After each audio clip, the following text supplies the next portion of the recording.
सुरक्षित तट पे सत्संग हो रहा है अदलपुरा में। आज मैं आप लोगों को जितना मेरा जहाँ तक मैं फील कर पाया हूँ, एहसास कर पाया हूँ, मैं अनुभव आपको नर्मदा तट का जितना हो सकता है सरल शब्दों में मैं आप लोगों को बता रहा हूँ। मैं 2011 में सन्यासी जीवन अपनाया।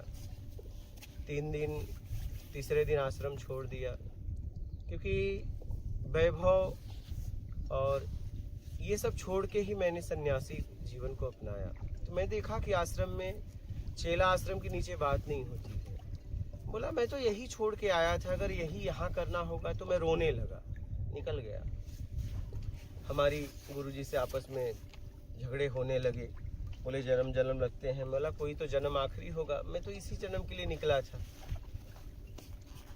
और आज मैंने गृहस्थ जीवन नहीं अपनाया, और अगर मुझे ये भी नहीं हुआ तो मैं फिर धोबी कुत्ता न घर का न घाट का, मेरी ज़िंदगी तो नर्क हो जाएगी। मैं तो खोज के रहूँगा, मेरे पास कोई ऑप्शन नहीं है, क्योंकि मैं वो वहाँ पूरी तरह छोड़ा हूँ और मुझे यहाँ पूरी तरह चाहिए, एक कहीं न कहीं जीने का सहारा चाहिए।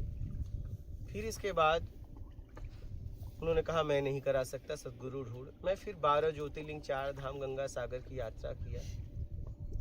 यात्रा करते करते करते जीवन में बहुत उतार चढ़ाव आए, और आते आते आते आते स्थिति ये बन गई कि समझ में नहीं आ रहा। एक तरफ नाते रिश्ते, क्योंकि मैं कहीं भागा नहीं था, मैं बस समझ रहा था परिवार वालों से मिलना ये वो। फिर स्थिति ये हो गई कि क्या करूं, जीवन में उतार चढ़ाव, काम, क्रोध, मद, लोभ। ठीक है, 25, 26 साल, 27 साल की उम्र में निकलना, मतलब काम भाव तो एकदम, आप लोग उसका अनुभव भी किए हैं, एकदम बेग रहता है। ठीक है, कि ताकत रहती, उमंग रहता है, तरंग रहता है। अब काम भाव को भी नहीं रोक पा रहे थे। गुरुजी से पूछे तो उन्होंने कहा कि हम कहे ये ब्रह्मचर्य कैसे रुकेगा, तो उन्होंने कहा कि रुक जाएगा। मैं बोला बुढ़ापे में तो रुक जाएगा, मुझे भी मालूम है, लेकिन अभी कैसे रुके, क्योंकि ये आग है पूरा। ठीक है, बुढ़ापे में तो रुक ही जाएगा, मशीनें नहीं काम करेंगी, तो तुम ब्रह्मचारी हो ही जाओगे। अभी उस ऊर्जा को कैसे कहीं लगाएं, क्योंकि मेरे पास ऊर्जा तो है, लेकिन लगाएं कहाँ?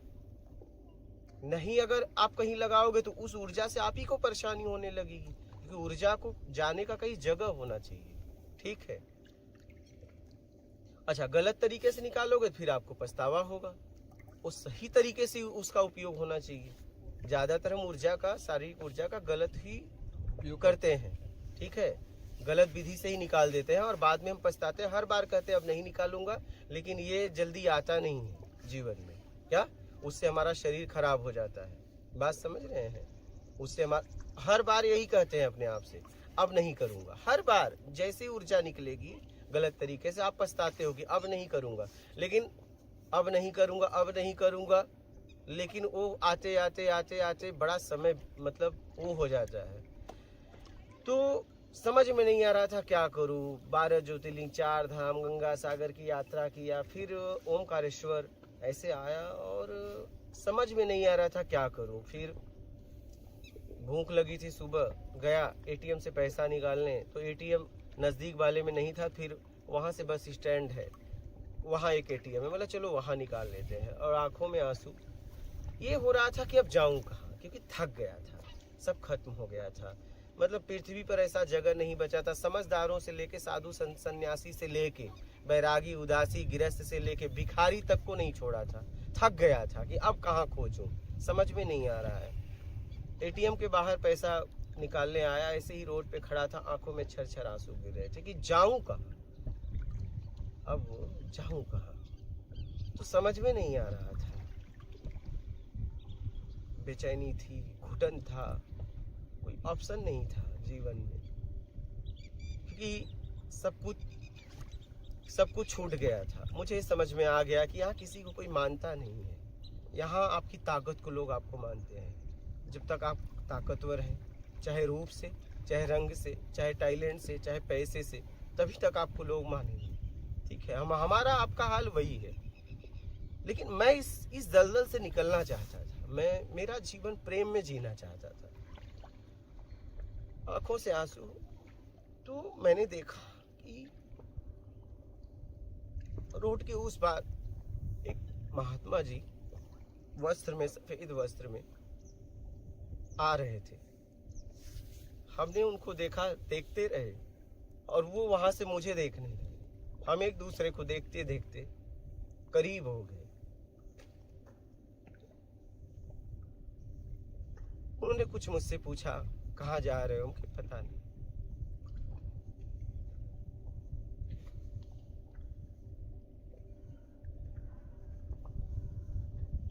मतलब बता नहीं सकता आप कहाँ जा रहा हो, क्योंकि जाने के लिए कोई जगह बची नहीं। कहाँ जाऊं मुझे पता नहीं। हम दोनों बैठ गए, बात करने लगे। चौतरा था, पेड़ के नीचे बैठ गए और हम बात करने लगे। बोले चलो चलो मेरे साथ चलो। हमने कहा आपके साथ चले, लेकिन आप ये मोबाइल वगैरह लिए हो, आप त्याग की बात करते हो, त्यागा क्या? बोले आप बोलो तो फेंक दूं, अभी फेंक दूं। हम कहे पक्का फेंक दोगे?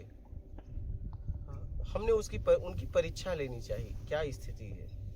तो बोले पक्का। मैं बोला पक्का फेंक दोगे? बोले, उन्होंने उठाया, बोले आप बोलो। हमें पता था मैं कहूंगा फेंक देंगे। बोला नहीं, फेंको मत फेंको। भूख लगी थी, आगे आए। हम दोनों एक होटल में गए और मुझे भूख लगी थी। बोले चलो नाश्ता कर लेते हैं। बोला चलो। तो मैं बोला रुकिए, मैं आ रहा हूँ। होटल में नाश्ते की दुकान बाहर थी, भोजन अंदर मिल रहा था। मैं गया, मैं बोला भोजन करना है, क्या थाली है? तो उन्होंने 250 260 बताया। बोला चलो, अपने अकाउंट में लगभग पैसे हैं, इसे सेव कर देंगे कार्ड को। लेकिन फिर मैं बोला जाने दो, नहीं हुआ तो, क्योंकि बाद में करेंगे खाने के बाद, और नहीं हुआ फिर महाराज जी देंगे। तो मैं यही समझ के बाहर आ गया। नाश्ता हम लोगों ने किया और उन्होंने कहा कि जब मन हो ना खा लिया करो। तो मैं होटल वाले को पैसा देने लगे। होटल वाले ने पैसा नहीं लिया। हम दोनों आगे आए। बोले तुम्हारा 1 करोड़ में हो जाएगा आश्रम? बोला बाबा महाराज जी मुझे आश्रम नहीं चाहिए, मुझे आत्मज्ञान के अलावा अब मेरी जिंदगी में कुछ बचा नहीं। इसलिए 1 करोड़ का करूंगा क्या? क्या करूंगा? कुछ चाहिए नहीं,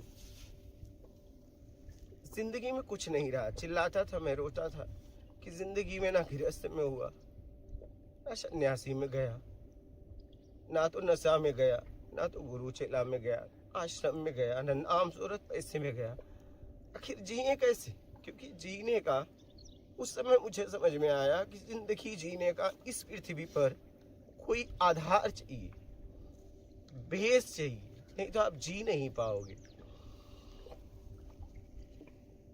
फिर रास्ते में हम लोग बात करते करते करते करते आगे आए, रुके। हमारी बात चलते चलते वो झोली में से पैसा निकालते थे जहाँ जरूरत पड़ती थी। कहाँ से निकालते थे पता नहीं। तो हमने, हमारे चप्पल की बद्धी काट रही थी, उसमें हमने उनसे कुछ ब्लेड लेने के लिए 1-2 रुपए लिए थे। समझना इस बात को। फिर हम एक मंदिर में रुके और रुकने के बाद हनुमान मंदिर था। ये यहीं पितनगर की बात है, यहीं आगे है, बेड़िया के पास, रावेरखेड़ी के पास पितनगर है। तो वहाँ रुके हम दोनों। तो उन्होंने पूजा कर रहे थे, हम भी बैठे थे। उन्होंने मेरा पाँव छुआ और मैंने उनका पाँव छुआ। फिर इसके बाद बोले मैं तुमको कुछ देख के चला हूँ तुम्हारे अंदर। मैंने भी पाँव छुआ, बोला मैं भी देख के चला हूँ। फिर इसके बाद वो बोले एक काम करो ना, मेरा एक भक्त बड़ा परेशान है, तुम कर सकते हो, तुम्हारे अंदर ये ताकत है, तुम उसको कुछ कर दो ना। मैं बोला महाराज जी ये सब मैंने छोड़ दिया है, ठीक है। वो चाहे किस स्थिति में परीक्षा ले रहे थे, क्या ले रहे थे, ये सब बाद में समझ में आया। फिर उन्होंने फ़ोन लगा ही दिया, बोले अब तुम कर सकते हो। तो मैंने उनसे बात कराई उससे, और फिर बाद में बातचीत हुआ। बोला महाराज जी मैंने ये सब छोड़ दिया हूँ। ठीक है आप कहते हैं तो ठीक है, लेकिन मेरी इच्छा अब खत्म हो गई। फिर वहाँ से मंदिर से हम लोग आगे आए और आगे आके उन्होंने एक बात कही, बोले पूरे भारत में तुम्हें कोई आत्मज्ञान नहीं करवा सकता। जब इस बात को कही तो हम दोनों रावेड़ खेड़ी से पितनगर से रावेड़ खेड़ी पहुंचे, आश्रम है। हम कहे महाराज जी अब मैं जा रहा हूँ, मेरे जेब में एक भी रुपया नहीं। 9 किलोमीटर वहाँ से लगभग था, वहाँ पैदल जाना था, शाम का टाइम। बोले आज ऐसे रुकने की बात है, बोला नहीं रुक, मैं जा रहा हूँ। बोले ठीक है, चला गया। फिर गांव में आया तो मैं ऐसे पता पूछ के जा रहा था, तो वहाँ पे मुझे एक लड़का मिल गया। और लड़का मिल गया तो उससे मैं पूछा मुझे बेड़िया जाना है, कैसे जाऊँ? तो वो मेरे से बातचीत करने लगा तो बोला महाराज जी लगता है मुझे आपको छोड़ना पड़ेगा। तो फिर इसके बाद मैं बोला ठीक है। तो फिर इसके बाद वो मुझे बोला कि बाजीराव पेशवा गए क्या? बोला नहीं, मैं तो वहाँ नहीं गया। बोले चलो तुम्हें दिखाता हूँ। तो रावेड़ खेड़ी में ही, वहाँ पे रावेड़ में है बाजीराव पेशवा समाधि स्थल है। तो वो मुझे ले गया तो महाराज जी उसी वहीं बगल में आश्रम में रुके, तो उनसे भी मिलना हो गया। हम बाजीराव पेशवा वगैरह देखे। तो हम शिव जी का मंदिर है, हम उसके साथ आगे जाने लगे, हम और वो लड़का। तो पीछे हो गए। तो उन्होंने मुझसे एक बात कही, क्या हुआ, भक्तों के चक्कर में पड़ गए क्या? अरे हम कहे नहीं महाराज जी, रुक गए। तो वो रास्ते में मुझसे कई बार कहते थे कि मुझे नर्मदा तट पे कुटिया बना के रहना है, बस यही करना है। तो मैं उस लड़के से बात किया कि महाराज जी के लिए कुटिया बना देगा? उसने कहा बना दूंगा। महाराज जी ने कहा ये क्या बनाएगा, जितनी कुटिया बोलो मैं बना दूं। और फिर बोले भक्त और भूत पे कभी विश्वास ना करना, मुझे भक्त और भूत पे कभी विश्वास मत करना। ये बात मुझे तब नहीं समझ में आई थी। भूत दिखते नहीं, हम परेशान हैं, और भक्त हमेशा कामनाओं में आते हैं, तुम्हारे पास नहीं आते। वो बाद में समझ में आई, 20 में जब उपलब्धि हुई तब। फिर मेरे को सलाह दी है, तो मैंने उस लड़के से बोला कि मैं तुम्हें एटीएम से पैसा निकाल के दे दूंगा, महाराज जी से 1 रुपया लिया हूँ, जरा दे देते मेरे को। तो वो बोले, मैं देने लगा, बोले नहीं चाहिए रखो, क्योंकि मैं किसी का पैसा लेता हूँ, मेरा काम है उसको देना। तो फिर वो लड़का मुझे बेड़िया छोड़ा, मैंने एटीएम से पैसे निकाले। उस लड़के ने किराया भी ज़बरदस्ती दिया, बस वाले को किराया भी दिया। फिर इसके बाद मैं मुंबई चला गया। फिर मेरे से रहा नहीं गया, फिर मैं उसी जगह पे आया वापस, रावेड़ खेड़ी में, जहाँ वो महाराज मिले थे। और महाराज मिले थे, फिर इसके बाद वही जब महाराज मिले थे तो मैं ऐसे ही एक पेड़ के नीचे ऐसे बैठा था, तो एक आया ब्रह्मचारी, बोला नर्मदा तट पे रहो, खाओ पियो, कोई कमी नहीं हो। तो मैंने बोला सुनिए, वो तो एक कुत्ते को भी मिलता है। अगर मैं भोजन के लिए निकला हूँ इस समाज में, तो मुझ में और कुत्ते में क्या फ़र्क है? आवारा कुत्तों को भी भोजन मिलता है, अगर मुझे मिल गया तो क्या मतलब है? हम भोजन के लिए नहीं निकले हैं, हम कुछ खोज में निकले हैं। फिर वो चला गया, मुझसे बात नहीं किया। फिर मैं मुंबई से जब वहाँ आया तो मैंने कहा कि अब 1 गिलास दूध पे यही साधना करूँगा, ठीक है।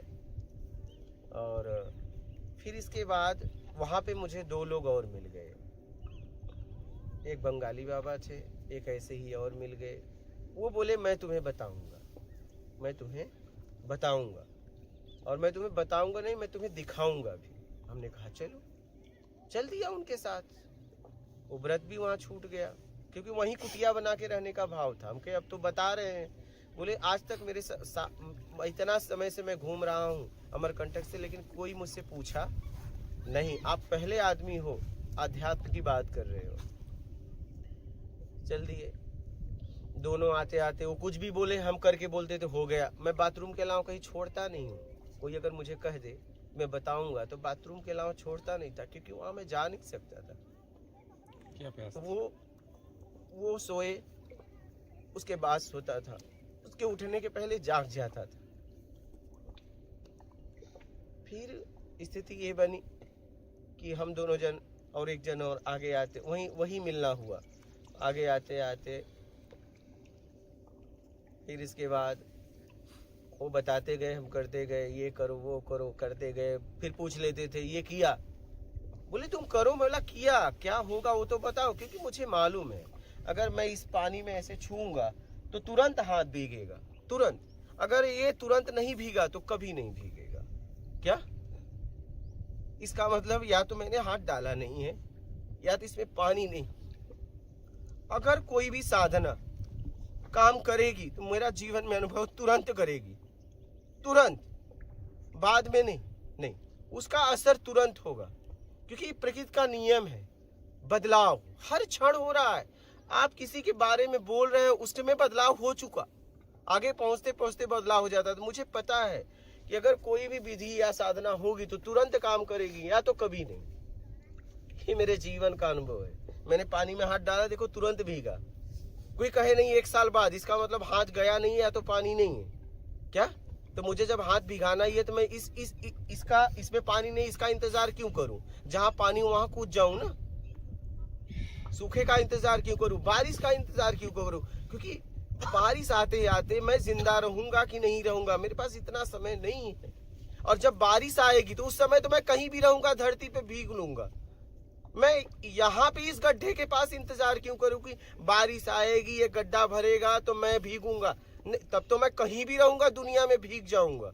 अगर बारिश का मौसम आया तो मुझे बारिश के पहले भीग जाना है, क्योंकि पता नहीं बारिश तक मैं रहूं या ना रहूं। तो मैं इस भाव से खोज करता था। आखिरी में आते आते आते आते फिर भोइंदा गांव में काफी दिन हम रहे। तो भोइंदा गांव में रात को 1-1, 2-2 बजे तक हमारी बातें हुई। और फिर उसके बाद बात वो मतलब कहने लगे कि लोग गांव के कहने लगे आपको ज्ञान हो गया। बोला नहीं, मेरा आखिरी समय चल रहा है लेकिन ज्ञान मुझे नहीं हुआ है, मुझे मालूम है ज्ञान नहीं हुआ है। फिर इसके बाद 1 तारीख को लोग मुझे छोड़ने के लिए नदी पार, वहाँ बोराड़ नदी है उसके पार छोड़ने गए। पुल के पास गांव वाले बहुत खुश हुए बातचीत करके। फिर आगे जाते जाते जाते जाते वो भी मना कर गए। क्या वो भी उनके तरफ से भी मना हो गया। अब जब उनके तरफ से मना हुआ और अच्छा उनके तरफ से मना हुआ तब भी मेरे जेब में 1 पैसा नहीं था। जब वो जाते वक्त पैसा देने लगे तो मैंने कहा नहीं, मैं आपसे पैसे के लिए नहीं मिला था, मैं ज्ञान के लिए मिला था, अब मैं जा रहा हूँ।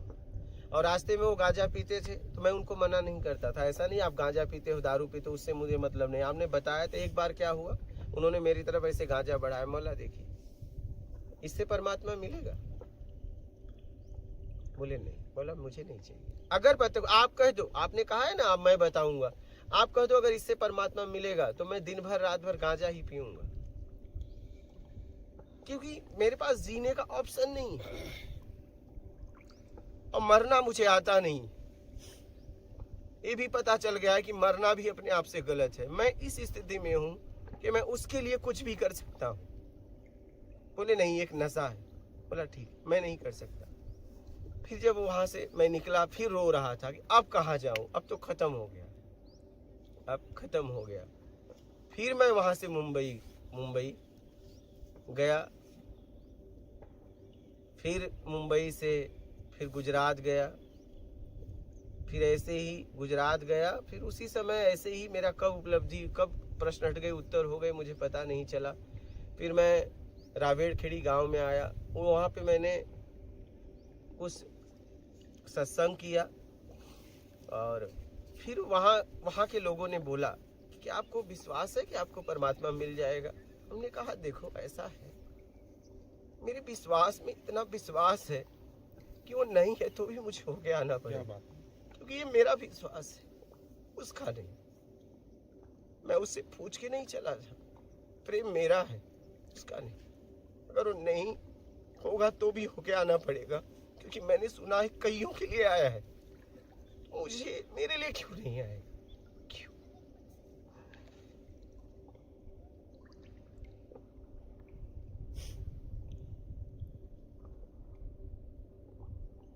बोले हम लोगों को कोई मार्ग बताओ। कहे मुझे अभी मार्ग का पता नहीं है। अगर मेरे जीवन में मेरी उपलब्धि हुई तो मैं आप लोगों को मार्ग बता दूंगा, कुछ मार्ग मिले हैं लेकिन अभी पक्का नहीं। फिर मैं वहां से कुछ फरवरी का महीना था, मुंबई गया और मैं एक कमरे में फरवरी से था और 1 जुलाई को निकला, आसमान देखा। मुझे गुजरात से लेने आए, फिर गुजरात में कुछ दिन रहा और जब मेरे प्रश्न हट गए, उत्तर हो गए, तो मैं रायबेड़ खेड़ी में पहुंचा। यहाँ रायबेड़पुरा एक गांव है। फिर वहां पहुंचा, फिर वहां लोगों को सत्संग सुनाया। कई दिन तक मेरा प्रश्न उत्तर चलता रहा और फिर मैंने उनको लास्ट में बोला, अब कोई प्रश्न है? बोले अब प्रश्न नहीं है। मैं बोला अब मुझे जाने दो। मैं बोले नहीं, आप रुको। बोला मेरे पास समय नहीं, मेरे पास समय नहीं है, क्योंकि अब लोगों में इसे बांटना है और मुझे घूम घूम बांटना है। मैं लोगों को खोजना चाहता हूँ, प्यासे खोजी है, क्योंकि मैंने बहुत ढूंढा। मैं खोजी का प्यास तड़प मैं जानता हूँ, इसलिए मैं उन तक पहुँचना चाहता हूँ। बोले कुछ दिन रुक जाओ। बोला मेरे पास समय नहीं है, या तो प्रश्न पूछो या तो मुझे छोड़ दो। चलो झूठे ही प्रश्न पूछो। बोले बाबा आप तो झूठ के लायक ही मुझे अब नहीं छोड़े, आपने तो कहीं का नहीं छोड़ा मुझे। बोला अब मुझे छोड़ दो। मैंने आपको कहीं का नहीं छोड़ा, अब मुझे छोड़ दो। तो फिर वो नर्मदा तट पे छोड़ दिए। फिर ये पीतनगर से, ओंकारेश्वर से लेके बड़वानी तक मेरा गांव घूमना हो गया। रायबेड़ खेड़ी, बकावा, नगावा, मर्दाना, लेपा, माखन खेड़ा, मतलब गांव बलगांव, ये टाकाखल, चिचिली, अदलपुरा, भोइंदा, फिर ये ब्राह्मण गांव, ऐसे ही लखनपाटा, ये सब क्षेत्र मेरा गांव घूमने लगा, लोगों को बांटने लगा। यहाँ क्यों रुका? इसलिए यहाँ पे विश्व से लोग आते हैं, ये तपोभूमि है। और मैंने कभी माँ से मिलने के लिए प्रयास नहीं किया, लेकिन मैंने इन्हें फील किया, इन्हें एहसास किया। यहाँ पे जीवंत माँ का प्रेम है, इसको मैंने समझा।